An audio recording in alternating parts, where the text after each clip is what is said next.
Hey everyone, welcome to today's vlog. I'm Bean, and if you haven't subscribed yet, please subscribe to the channel and hit a like button if you find this video interesting. Today I'm going to go to one of my good friends' house.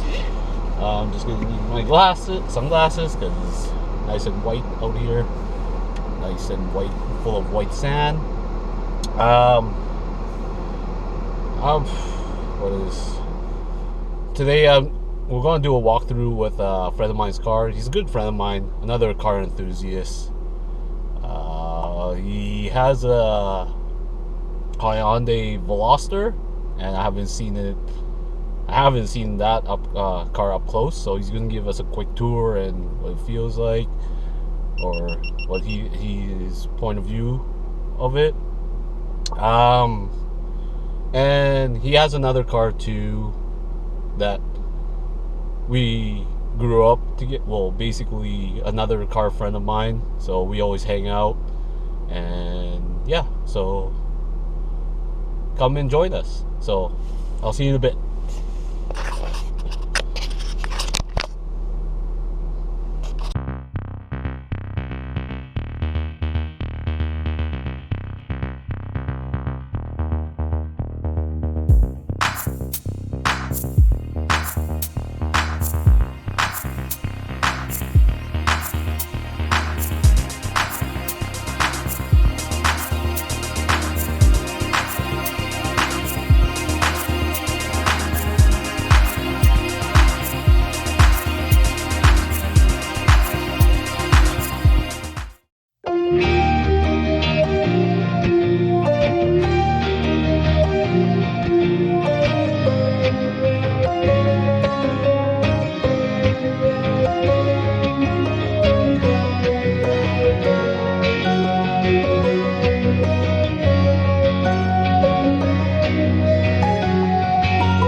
So we made it to Tim's place.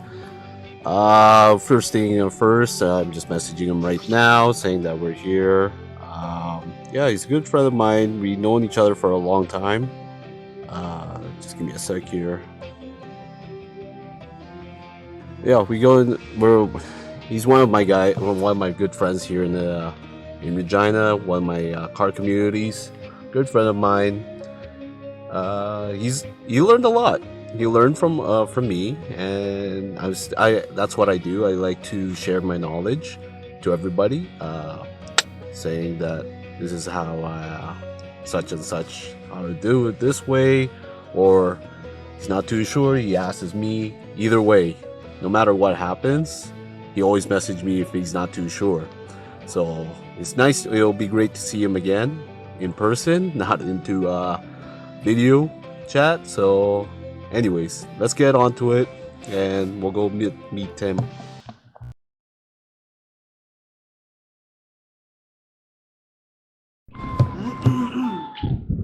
So we are here now, and this is the Veloster, and this is Tim. So talk about yourself and talk about your car. Well, I'm Tim, been a long time friend of Albions now for how long now? I have no idea. Over 10 years now, I guess, right? Yeah. I think so. But yeah, this is the 2013 Hyundai Veloster Turbo. This was my car that I actually was able to purchase after I had gotten my 2009 Toyota Corolla, which preceded my next car, the previous car, but that we're going to be about to show you right now. We're going to keep that a surprise, okay?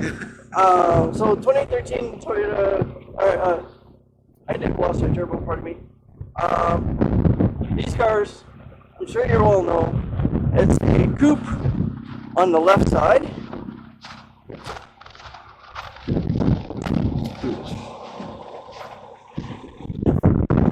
We'll talk about the mods and everything after that. if you go around to the passenger side, it's actually a 4-door, quote unquote 4-door car. So you got 2 doors on the passenger, 1 door on the. Ready to see?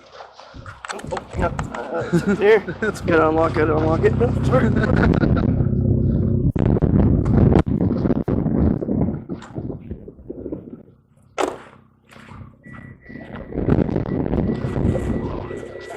So, door handles up the top. It's dirty, pardon me. Didn't get a chance to really clean it all much. It's okay. It's winter, man. It's winter. It's winter. By the way, for Christmas I need a new snow brush. Okay. Okay. So yeah, passenger side, and I'm sure, as you can tell, I did a few audio mods as well. So I see it in the pictures. Yeah. I see it in the pictures. So the audio mods, car audio, true SQ or SQL, which is sound quality or sound quality loud. Yeah. So what I did was I made kick pods.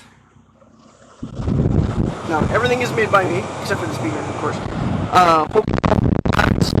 Equal 3-way. So I made kick pods for the kick panels, and I also made A-pillars out of fiberglass as well. And then I made.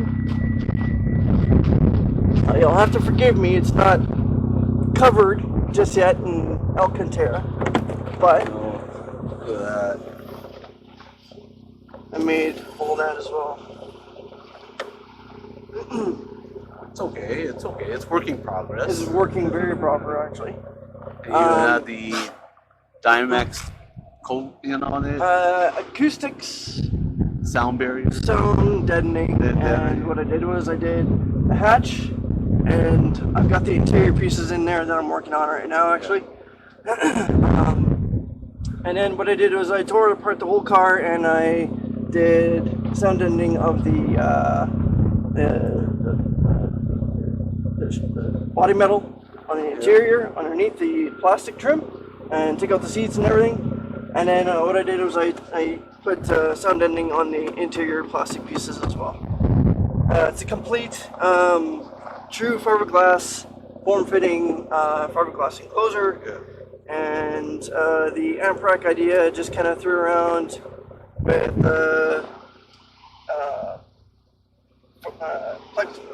acrylic, pardon me, plexiglass, same thing.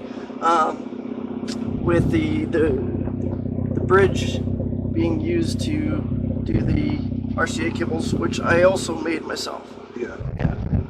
So Really good. And that's a 15-inch. that's a 15-inch Dayton Audio, Yeah. and people seem to think that, oh, the brand name, why would you go with that? Why would you go with GL Audio or whatever else that's more common and famous in brand names? But honestly, I wanted a stealth black look subwoofer. The subwoofer that I've wanted was a Clarius 15-inch. But those cost easily $1,000. Versus this one, I looked at the specs and its FS and Q value and whatnot.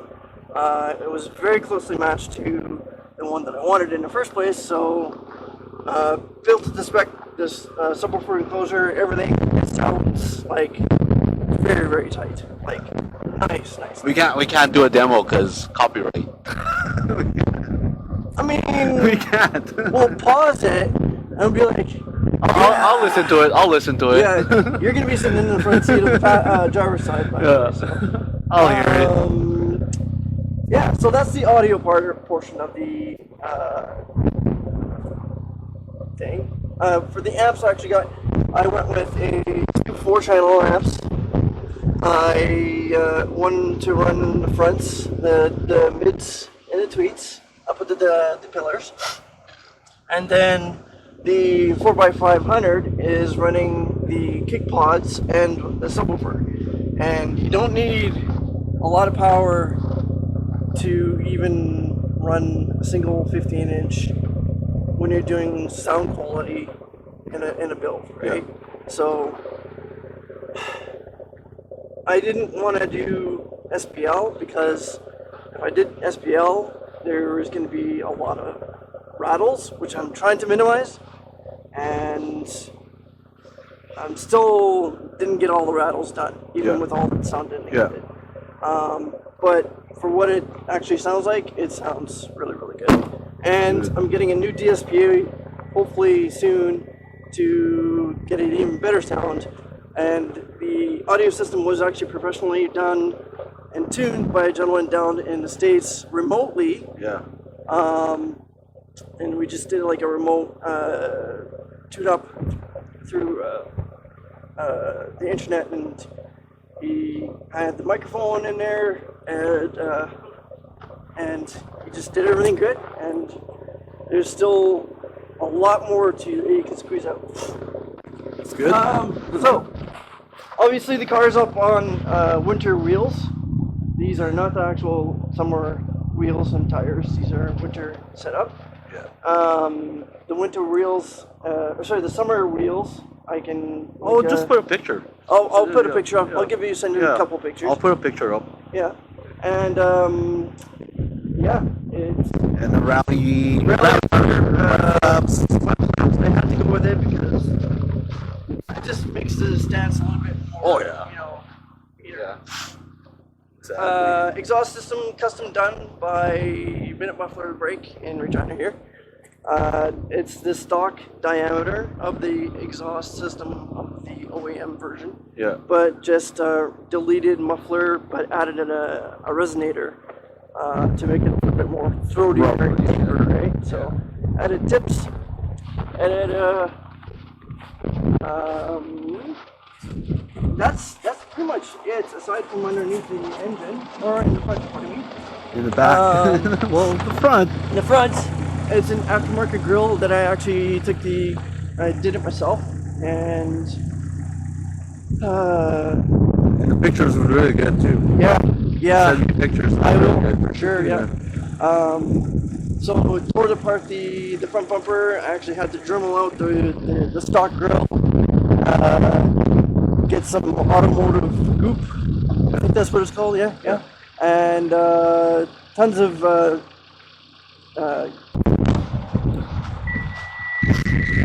now, before you judge me, I'm not. For your viewers, no, just put a comment down below. Calm down. So underneath the hood is a GDI direct injected engine. I think it's a 1.6 liter engine. The turbo. Says right Yeah, there you go. Yeah, 1.6.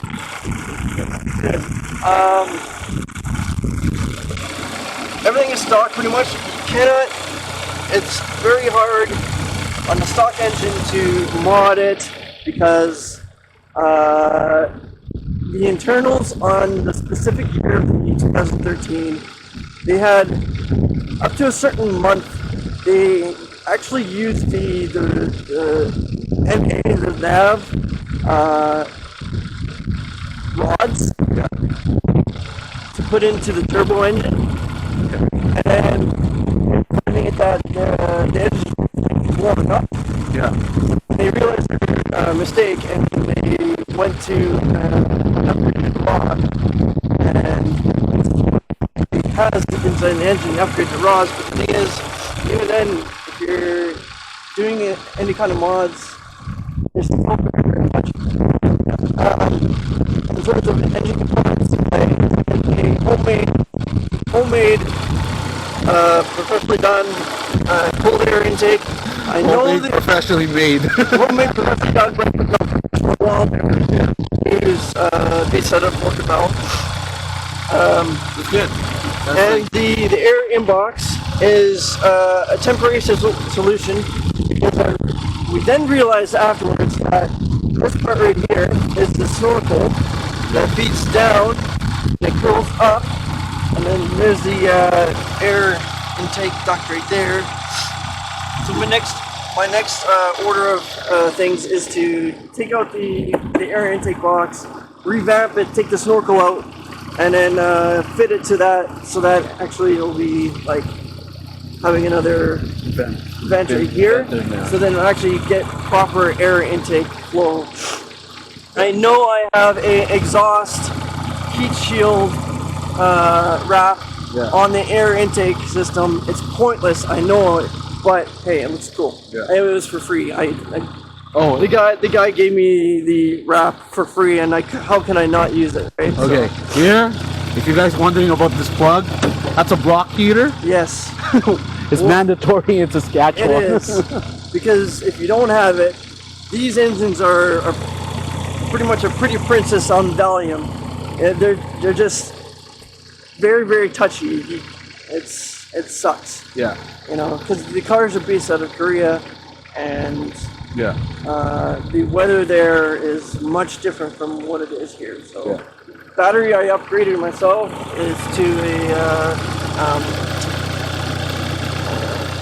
higher capacity, and it's a AGM battery. I just did that.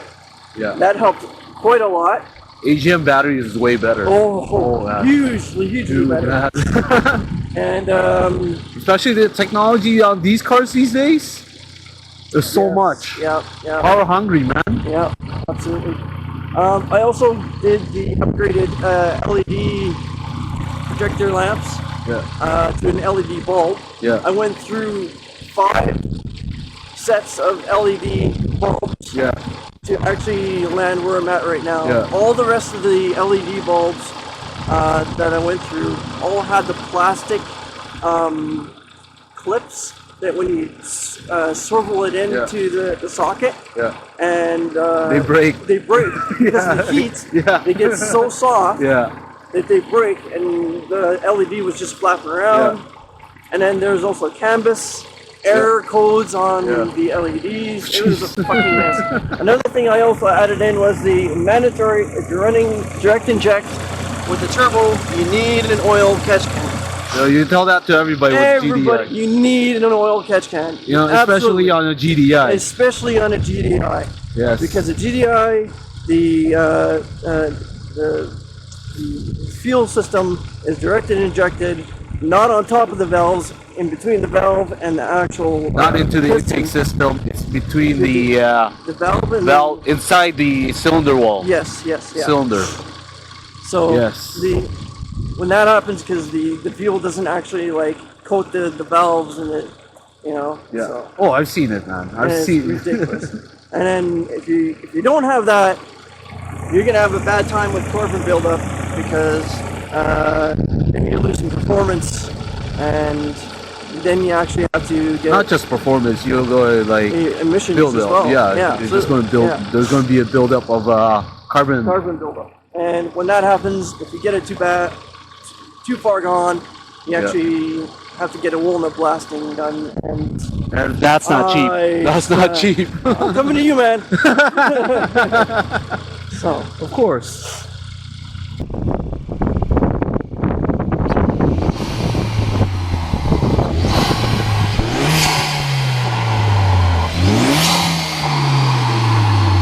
Man, that sounds amazing. Sounds so good. Anyways, yes. Alright. So that's the block. Alright. Here we go. So this is a 92? 91. 91. They made it, I can't remember, I think it was, Gen 1s were 88? 87, 88 to the 89s. And then Gen 2s were 90 to 91. Yes. This is a Honda CRX. CRX. SI. But it's a special edition. Special edition. True special edition. And the VIN number checks out. And they only made 250 of the trim level of this car in Canada only.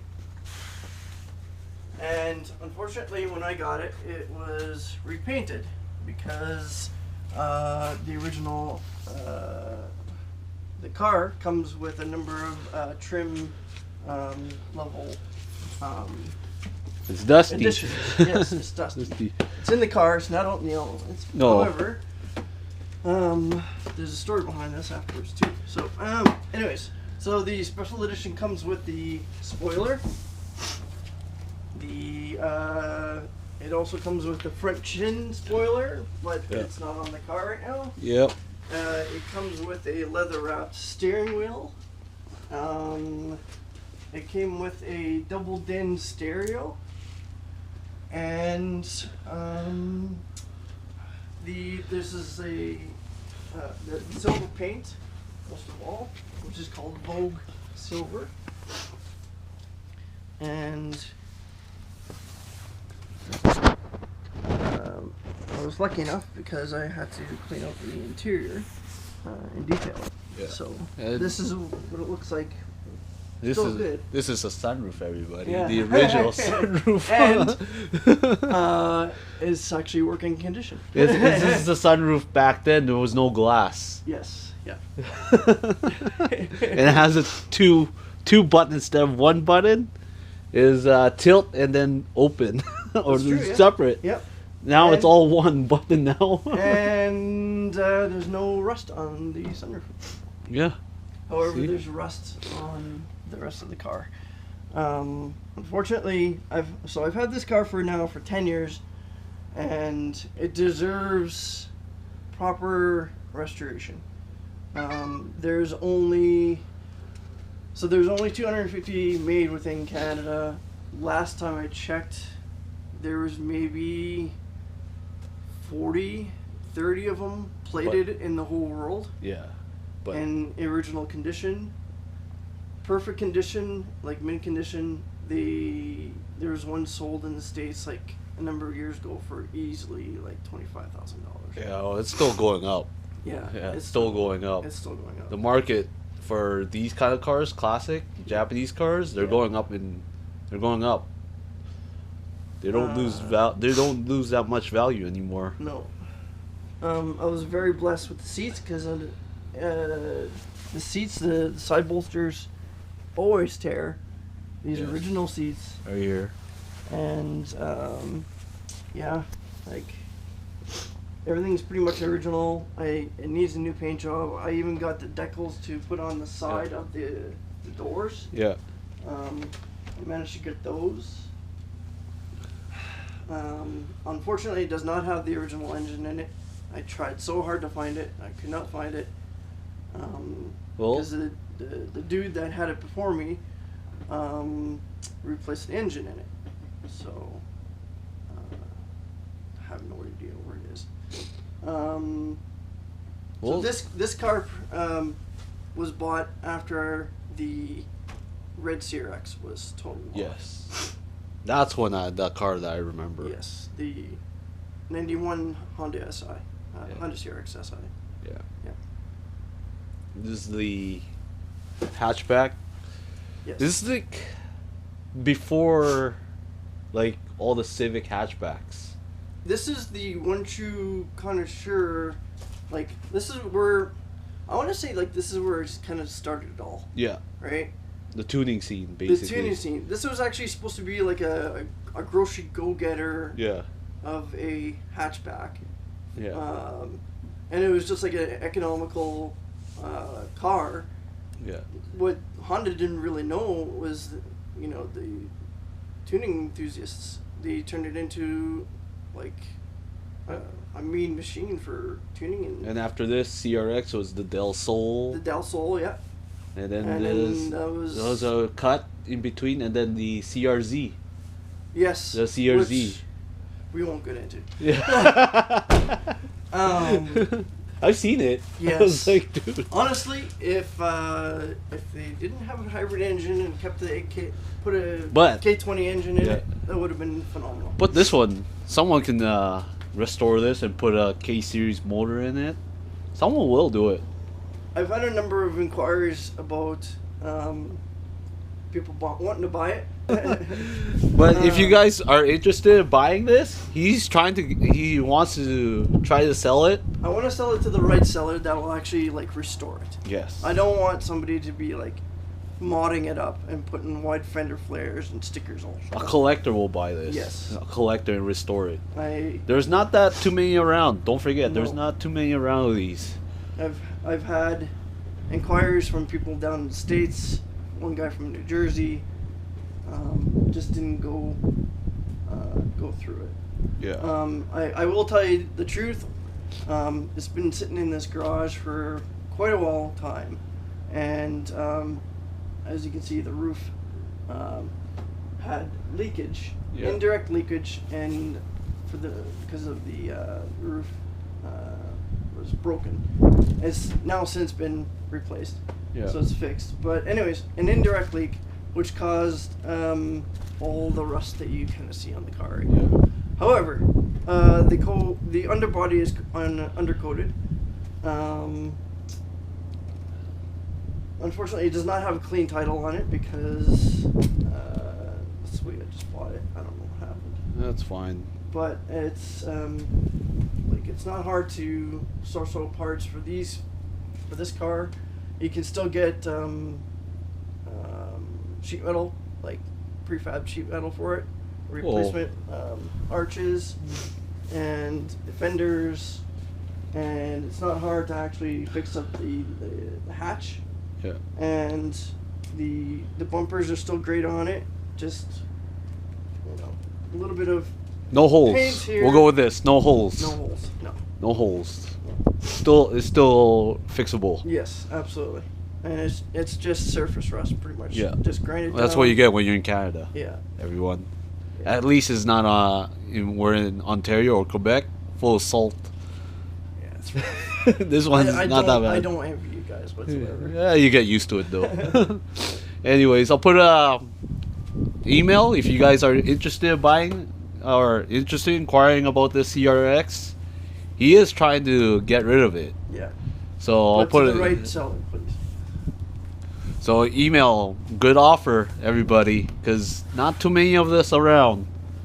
So it's like it's a collector's nostalgia, Yes. basically. Yeah. I wish I get it, but I don't have a spot anymore. I'm just still trying to get rid of my Honda Fit. Dude, you did so good on that thing. Yeah. Holy shit. Yeah. Oh man. Anyways, that's about it. Thank you, Tim. Thank you. Nice to meet you, everybody. Um. He's gonna listen to the car stereo in the Veloster right now. Okay. Anyways, that's about it for today's vlog. So, stay fly. Peace.